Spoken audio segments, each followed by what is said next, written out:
Dernière minute, face à la critique, la FECAFOOT annonce le procès du gardien André Onana.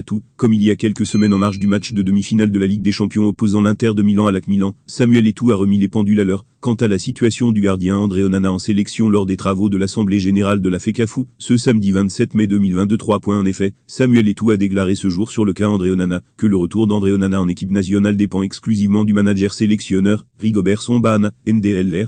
Fermez les guillemets, mais plus tard, il est annoncé que le gardien est traduit devant la commission de discipline et d'éthique de la Fédération camerounaise de football, FECAFOOT.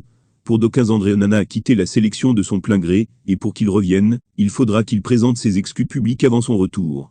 Mais pour d'autres, c'est à la FECAFOOT de faire tout pour amener le talentueux portier dans la tanière. Serait-ce là une méthode pour le ramener ?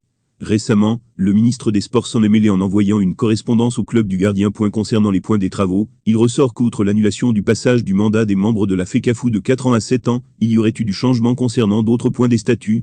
Ainsi, l'article 36, relatif aux conditions générales d'éligibilité, dispose en son alinéa 1.b, indique que tout candidat à un poste électif ne doit pas avoir été condamné à une peine définitive privative de liberté assortie d'un titre de détention.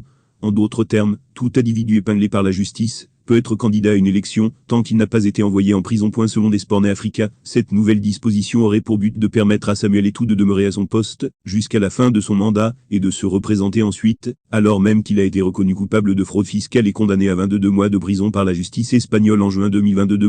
L'alinéa 1.d de l'article 36 des anciens statuts le disqualifiait, et lui retirait la qualité de président de la FECAFOOT.